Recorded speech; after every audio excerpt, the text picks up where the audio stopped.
My brother kindly offered us the opportunity to live at his place without having to worry about rent or utilities, and we're counting on you, Megan, to handle this. I'm employed in the finance sector, and my husband, let's call him Jeffrey, repairs cars. We currently reside in the house where I was raised, which is no longer occupied by my parents, but rather functions as a family-run business previously managed by my father.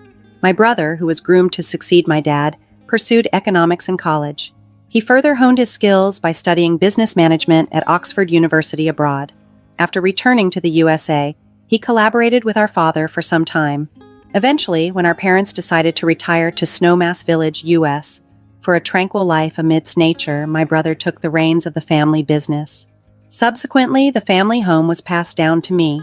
My husband and I moved in, appreciating its excellent location, a mere 8-minute walk from the train station and conveniently close to public transport, making access to shops, hospitals, and schools effortless. It's reassuring to know that everything we need is within reach as our children grow up and start their own lives. We were excited about expanding our family and enjoying our life here, but unexpected challenges arose soon after moving in. My mother-in-law frequently visits, driven by curiosity about my parents' business and its worth. Her inquiries often tread into uncomfortable territory, like asking, "Hey Megan, what's the deal with your parents' money? How much will you inherit?" I find these questions distasteful and try to deflect them with a laugh, saying, "I'm not sure. I haven't given it much thought. I already own the house, so there might not be much else." Despite my attempts to lighten the mood, she persists, ominously hinting, "They're getting older, you never know what might happen." My mother-in-law seemed overly focused on my parents' financial status, almost as if she were counting on inheriting their wealth herself. Even though I was aware of what I might inherit, I chose to keep it to myself, not wanting to divulge any details to her or even my husband, who is quite close to her. However, one surprising holiday morning at about 7 a.m., our day took an unexpected turn. The doorbell rang, and when I opened the door, a group of movers greeted me. To my shock, my mother-in-law and my brother-in-law's family had decided to move in without any prior notice. They entered our home with broad smiles, announcing cheerfully that they were moving in. Their too bright enthusiasm sent shivers down my spine. Turning to my husband for some sort of explanation, he simply shrugged and dismissively said, "What's the big deal? Mom and the others can stay here. We've got plenty of space." He seemed unfazed by the sudden intrusion. I was still reeling from the surprise of this new living arrangement when my sister-in-law casually dropped a bombshell. She claimed our brother had invited them and they wouldn't need to worry about rent or bills. At that point, my brother-in-law started picking out rooms as if he were at a hotel, instructing Jeffrey to move our things into the hallway to make space. The situation rapidly became overwhelming. It felt as though they were claiming my house as their own, taking over rooms without hesitation. My mother-in-law and sister-in-law's family had been pushing boundaries for quite some time, with my sister-in-law even going through my personal belongings without permission. It seemed they might even try to claim my room next. I've reached my breaking point. This is my home, and their behavior is as if they have ownership over it. I'm usually calm and collected, but watching these people treat my family home, left to me by my parents, as if it were their property was too much. That's why I finally raised my voice, firmly telling them it was time for everyone to leave. The invasion of my personal space and the blatant disrespect for my sanctuary pushed me to act out of character and demand they respect my home.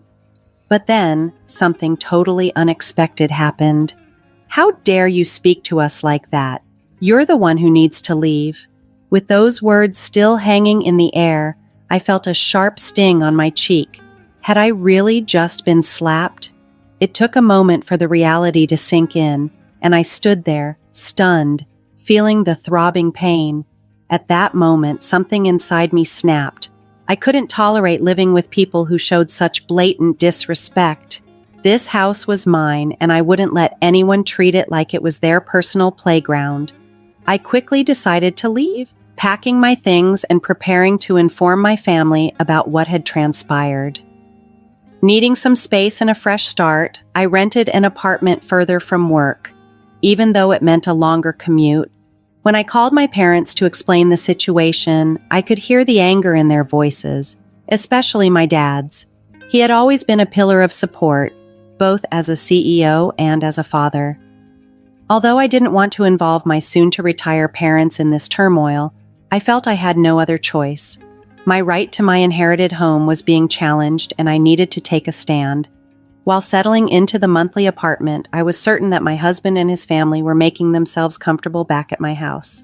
Driven by advice from my brother and father, I decided to take decisive action. A few days later, during a work break, I checked my phone to find it flooded with missed calls and messages from my husband. His response to the latest developments was clear. I had made arrangements to have the water and electricity cut off at the house. Since everything there depended on electricity, this move was sure to get their attention and underscore the seriousness of the situation. I was determined to reclaim what was rightfully mine and remind everyone that there were consequences to their actions. We hadn't gotten around to installing solar panels yet, and without electricity, dealing with the heat must have been quite a struggle. My husband's repeated calls were likely about this very predicament. As I was contemplating ignoring another call, he rang again, timing it right during my break. "Hey, what's happening? There's no electricity and the water's not running. Did you turn off the utilities?" His voice was tinged with panic. Given that the house was in my name and I was no longer residing there, I felt it made sense to cut off the utilities. Why should I foot the bill for a house I wasn't living in? So yes, I had them shut off. But my husband was furious, demanding that I restore the services immediately. However, just because he wanted the utilities back didn't mean I would comply. If they wanted utilities, they should manage that with their finances, especially since they often reminded me that it was my house, implying that I should bear the costs. Their words didn't match their actions, and I felt no obligation to renew the contracts or pay for their comfort. Firm in my decision, I ended the call as my break wrapped up. Soon after, my mother-in-law, sister-in-law, and brother-in-law each called me separately, all voicing their complaints about the lack of electricity and water. They lamented over how unbearably hot and uncomfortable their rooms were and how inconvenient life was without running water. Their grievances only reinforced my resolve not to cave to their demands, maintaining my stance that if they were unhappy, they were welcome to leave the house. But those were their problems, not mine. After listening to their complaints, I firmly told them to sort out the issues themselves and ended the calls. I thought they were just being greedy and expected they would give up and leave soon. However, even after a week, there were no signs of them moving out. Realizing they might stay indefinitely, I decided to escalate the situation. I sought advice from my father's company lawyer and requested that he draft a notice for my husband and the others. The notice accused them of trespassing. They had entered my property without permission, effectively forcing me out, and now occupied it as if it were their own. I warned all four of them that I was considering legal action. The notion of receiving a lawyer's letter took my husband aback, clearly unprepared for such a firm response from me. He approached me, hoping to negotiate a compromise. I understood that their reputation was important to them and that the threat of a lawsuit would be daunting. They wanted to avoid legal issues, but also didn't want to abandon their comfortable setup, likely hoping to persuade me to let them stay. I could see right through my husband's intentions, but despite this, I refused to entertain their pleas. My refusal pushed my husband to the edge. In the heat of a workday, he lost his temper and shouted at me over the phone, demanding that I retract the lawyer's notice and back down. His outburst, however, did not sway me. In fact, it only served to irritate me further. I thought to myself, who do you think you are, taking over someone else's house? No matter how loudly he protested, my mind was made up. If they insisted on squatting there, I was ready to take legal action. Think carefully before you act, I warned him, but despite his continued yelling, I paid him no attention and hung up the phone. Engaging further seemed like a waste of time. After discussing the possibility of divorce with my lawyer, I returned home to find missed calls from my mother-in-law and sister-in-law. I suspected they wanted to talk about settling the dispute, but I was done with confrontations and decided to block their numbers to stop the calls. This act of drawing clear boundaries seemed to underscore the seriousness of the situation for my husband's family. Unable to face the looming legal actions, they eventually packed up and left the house. With the involvement of the lawyer, my divorce proceedings moved forward smoothly. I hired a cleaning service to rejuvenate the house, and once they were done, I was finally able to enjoy the comfort of being back in my freshly tidied home. Living apart from my husband's family in a rented apartment was manageable, but nothing compared to the serenity of being in my own space. Even though the house showed signs of wear, I was planning renovations soon. My dad recommended a reliable contractor for the job. Being on my own felt surprisingly liberating. I could lounge on the couch without being judged and eat whatever I wanted without criticism. Just as I was settling into this newfound independence, I received a call from a number I didn't recognize. At first, I ignored it, thinking it might be the contractor, but the persistent ringing eventually compelled me to answer. It was my ex-husband, whom I had not spoken to since our separation 5 months ago. The sound of his voice immediately dampened my mood. After finalizing our divorce and agreeing to cease all contact through legal channels, I was puzzled by his call, especially since he had changed his number. Before I could end the call, he interjected with a plea. "Please, just listen for a moment. I'm desperate." Reluctantly, I stayed on the line. He then shared that his company was undergoing financial difficulties, resulting in a potential pay cut. Moreover, his mother's health was declining, rendering her unable to work. To compound the situation, my sister-in-law and her husband were struggling financially, with him being unemployed. My sister-in-law was struggling, juggling multiple part-time jobs just to make ends meet, with most of her income going toward paying off her husband's debts. Meanwhile, my ex-husband explained that he was facing a pay cut, making their financial situation even more precarious. As they shared their difficulties, all I could respond with was a detached, "Okay, I see." These were the same people who had invaded my home, ignored my rights, and tried to force me out. It was hard to feel any sympathy for them. Their problems were their own. My ex-husband's desperation grew as he pleaded, "Please don't turn your back on us. We're on the brink here. We might not have a roof over our heads or food on the table tomorrow. Remember, we used to be family. Can't you help us?" His voice cracked, verging on tears, but I remained unmoved. During my difficult times, he had offered no support and had sided with my mother-in-law who had belittled me. Just like her, my sister-in-law and brother-in-law had looked down on me, mocking my appearance and traditional values and dismissing me as old-fashioned. Their insults had cut deep and they showed no remorse.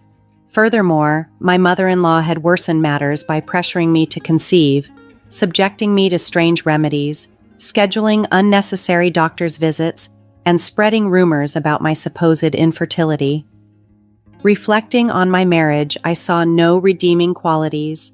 My ex-husband, once caring, had become a puppet under his mother's control after we married. There was an incident where my mother-in-law had barged into our home while I was out for an appointment. She expressed disappointment to my ex-husband, saying, "I wanted to see Megan, but she wasn't here. I want us to be friends, but I'm saddened." Upon hearing his mother's distress, my ex-husband lashed out at me without considering my side of the story, influenced by her claims of wanting to get along. This history made it clear that engaging further would only draw me back into their chaos, something I had worked hard to escape. My mother-in-law's criticism was relentless. "Has my son lost weight because your cooking is so terrible?" she would say, loud enough for anyone nearby to hear, whether we were at home or out in public. Together with my sister-in-law and brother-in-law, they formed a united front against me. eliminating any chance for a peaceful relationship. I realized I could no longer tolerate their behavior. No matter what you say, my decision is final. I can't help you, I declared firmly during the call. I'm ending this call now and I don't want to hear from you again. With that, I hung up and immediately blocked the new number. Knowing my ex-husband, he might try to change his number to contact me again, so I made plans to change my number over the weekend. However, before I could make the change, they blatantly violated the lawyer's agreement. At 10 p.m., they showed up at my door demanding entry and assistance. "Open the door, we're family, you should take care of us," they shouted, banging loudly and causing a disturbance late at night. "What's going on at this hour?" "Please go home. You're disturbing the neighbors," I pleaded through the intercom, but they ignored it, continuing to create a ruckus. Feeling overwhelmed by their unruly behavior, I was contemplating calling the police when suddenly sirens blared from outside. It appeared a neighbor had already alerted the authorities. Startled by the approaching police, my ex-husband's family assumed I had made the call and tried to flee, but they were quickly encircled by onlookers, leaving them with no escape route. Soon the officers arrived and escorted them to the police station. I provided a detailed account of the incident when questioned by the police. Word of the disturbance spread quickly through the neighborhood, reaching a colleague of my ex-husband who was among the spectators. By the next day, the whole office was abuzz with the story. Already dealing with the repercussions of a pay cut, my ex-husband's troubles multiplied when his company learned of his involvement in the police incident. He lost his job and couldn't afford his rent, leading to strained relations with his sister's family and the collapse of their shared living arrangement. Now, Jeffrey and his mother were compelled to relocate to public housing, where both of them took on several part-time jobs to make ends meet. In a desperate effort to add to their income, his mother also entered the part-time workforce,